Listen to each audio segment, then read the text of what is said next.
আমরা তো চামড়া কিনছি গ্রামে 20 টাকা 30 টাকা, আর খরচ দেওয়া পড়ে গেছে 100 টাকা। এখন সে চামড়ার দাম করছে মহাজনের 40 টাকা। গরু কিনছি 500 700, সে গরুর দাম এখন করছে 200 250।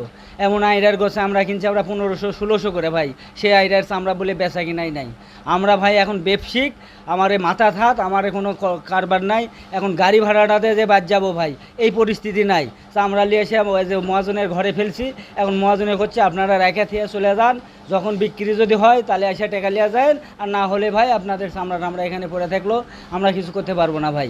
এখন ভাই আমরা যে চামড়াটা কিনছি, আমরা যে লাখ লাখ টাকা খরচ করে চামড়া লিয়েছি এখানে, ভাই আমাদের টাকা পয়সার যে কী হবে আল্লাহ জানে ভাই। আমরা তো অনেক টাকা লস হয়ে যায় ভাই। আমি রাজশাহী থেকে 400 পিস চামড়া নিয়ে আসছি, নিয়ে এসে গুদামে দিয়েছি, কোনো বেচা কেনা নাই। আগে বললো যে বেচা কেনা ধরেন যে 100 150 করে খাসি কিনছে, ওই সরে নিয়ে আসছি, নিয়ে এসে কোনো বেচা কেনা হয় না। কারণ আমরা এখন তবিল তো হারায় গেছে, এখন সরকার কি করবে কিছুই তো বুঝি না রে বা। আমাদের এখানে যে কাঁচাগুলো চামড়াগুলো আমদানি হয়েছে, এই আমরাগুলো সমস্ত চামড়া আমরা লবণ দিছি। আমাদের এখানে কোনো চামড়া পচেনি, গতবারও পচেনি, এবারও পচেনি। আমরা তো মনে করেছিলাম কুরবানি চামড়া এবার কম হবে, কিন্তু সেই তুলনায় মোটামুটি চামড়া কাঁচা চামড়া ভালো আমদানি হয়েছে। মার্শাল্লাহ আমরা চামড়া এটা লবণও দিয়ে ফেলছি। লবণটার হচ্ছে বিষয় হচ্ছে 7 দিনের মাথায় লবণ 300 টাকা বস্তায় বেশি। এটা একটা ব্যবসায়িকের জন্য অনেক ক্ষতি। আমরা এটা বাণিজ্য মন্ত্রণালয়ে জানাইছি, ডিসি সাহেবকে জানাইছি। এর প্রেক্ষাপটে কোনো যে ফলাফল এটা হয় না, কিন্তু এখান থেকে প্রশাসন পর্যাপ্ত পরিমাণে এখানে নজরদারি রাখছে, কিন্তু নজরদারি এখানে রেখে লাভ কী? যেহেতু আপনাদের চিটাগাং থেকে লবণের দাম বেশি, ওনারা চালান দেখাইছে, চালান দেখার পরে কোনো পদক্ষেপ নেয়নি। একটা বস্তায় যদি 300 টাকা বেশি হয়, এক বস্তায় 300 টাকা বেশি মানে একটা পিসে 50 টাকা বেশি পড়বে। তাহলে এখানে তো যারা মাল কিনছে তাদের তো অনেক ক্রয় ক্ষমতা ক্রয় বেড়ে যাবে, দাম বেড়ে যাবে, জিনিসপত্রের দাম বেড়ে যাবে। আড়তে এসে চামড়া তুলেছি, এখানে 2-1 দিনের ভিতরে পাঠিয়ে আসবে, শুক্রবার পরেই পাঠিয়ে আসবে। ন্যায্য মূল্যের দামে সরকারি দামে আমরা মালটা খরিদ করতে পারবো। ওটাই আমাদের বকেয়া টাকা আগের আছে, সে টাকারও ব্যবস্থা হবে। মোটামুটি আমরা এখন মোটামুটি আশাবাদী ট্যানারি মালিকটা আবার সুস্থ সরকারি দামে আমাদের মালগুলো খরিদ করলে ন্যায্য মূল্যের দাম আমরা পেয়ে যাবো। এখন বর্তমান বাজার মোটামুটি ভালোই চলছে। কুরবানির পশু যেটা জবাই হয়, একদিনে তো প্রচুর পরিমাণ জবাই হয়। এটা তো অরিজিনালি চামড়ার ব্যবসায়ী যারা, তাদের হাতে তো সব মাল আমদানি করা সম্ভব হয় না একসাথে। যারা গ্রামে মূলত ব্যবসায়িক ছাড়াই বিভিন্ন ব্যবসায়িক, কৃষক, তারপরে অন্যান্য ব্যবসায়িক যারা তারা আমদানি করে, তারা তো মূলত চামড়া সম্পর্কে বোঝে না, 1 নম্বর কথা। 2 নম্বর কথা বোঝে না, কিন্তু তারা ওইভাবেই কিনে কিছু হয়তো লবণ দিয়ে বাঁচাইতে পারে, কিছু বাঁচাইতে পারে না। কোনো জায়গায় লবণ চামড়ায় পড়ে, কোনো জায়গায় পড়ে না। মূলত কাঁচা চামড়ার মেডিসিনই লবণ। কারণ লবণ না পড়ে যদি না চামড়া নষ্ট হয়ে যায়, পচে গেলে তার কোনো মূল্য নাই। চামড়া পচনশীল জিনিস, পচে গেলে মূল্য নাই। এটা মূলত আমরা চামড়াওয়ালা, আমরা কিছু বুঝি। তো এখন কথা হচ্ছে যে চামড়া যদি একটা ওভার বড় চামড়া হয়তো 30-35 হাজার টাকা দামের খাসি, হ্যাঁ, চাকুর মাথা লেগে মিডিলে কাট হয়ে গেল, ওই চামড়াটা বাদ, কোনো দামে চলে না। ওই চামড়াটা তো খরচ পড়ে 30 টাকা 35 টাকা লবণ দিয়ে। তো এখন এটা তো লস। এখন তারা দেখা যায় যে চামড়া কিনেছে 100 পিস চামড়ার মধ্যে আমরা আইসা সিলেকশন করে আদত বাঁচলে দেখা যাচ্ছে 25 থেকে 30% বা 20% মাল পাওয়া যাচ্ছে ভালো। এখন এই 20% মাল চামড়া মূল্য হিসাব করে ভালোটার মূল্য আর খারাপটার মূল্য এক জায়গা করলে বাজার ধস, চামড়ার দাম নাই। কিন্তু মূলত আসলে যেটা চামড়া তার দাম ঠিকই আছে। আমরা প্রতি পিসে 20 টাকা করে পাই লবণ দেওয়া পর্যন্ত, এবং বিক্রি হওয়া পর্যন্ত 20 টাকা করে পাই। তাতে প্রতিদিনে হিসেব করে দেখা যায় যে 7-8 থেকে 1,000 টাকা পর্যন্ত আমাদের বিল আসে।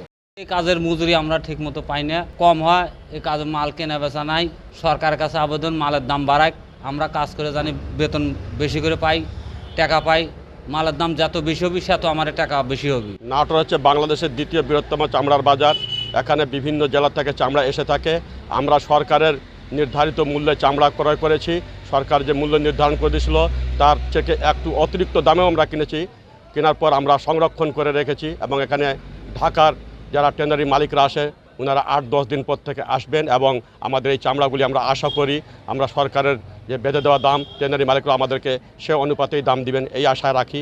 এবং পাশাপাশি আরেকটি কথা বলতে চাই যে বাণিজ্য মন্ত্রণালয় এবং টেন্ডারি মালিকদের একটা সমন্বয় করে 10 দিন ঢাকার ভিতর কোনো চামড়া ঢুকবে না, এই ধরনের একটা সিদ্ধান্ত নিয়েছিলেন আপনারা। যে সিদ্ধান্ত এখনও বলবৎ আছে। আমি বাণিজ্য উপদেষ্টা গতকালকে এসেছিলেন আমাদের নাটোরে পরিদর্শন করতে, এবং তার কাছে আমরা এটা অনুরোধ জানিয়েছি এই রিস্ট্রিকশনটাকে শিথিল করতে, ছাগল এবং ভেড়ার চামড়াটা যেন আমরা এখন থেকে যেন আমরা ঢাকামুখী করতে পারি সে ব্যবস্থা করে দেওয়ার জন্য আমি আপনাদের নাগরিক টিভির পক্ষে মাধ্যম দিয়ে জানাতে চাই বাণিজ্য মন্ত্রণালয়কে এই রিস্ট্রিকশনটা আমাদের জন্য শিথিল করে দেন। তো এখন বর্তমান যে চামড়ার বাজার শতকরা দেখা যায় যে সরকার যদি দ্রব্যমূল্যের দাম বাড়ায়, চামড়ার দাম যদি বাড়ায়, তাহলে ব্যবসায়ীরা ভালোভাবে মাল নাটোরে নিয়ে আসতে পারবে, কেনা বেচা করতে পারবে। আর গত বছরের দৃষ্টিতে চামড়া এখন বর্তমানে হিসাবে দেখা যাচ্ছে মাল এখন কালকে বৃহস্পতিবার, কালকে হাট লাগা যাবে, হাট লাগার পর এখানে বোঝা যাবে যে কী ব্যাপার সেপার।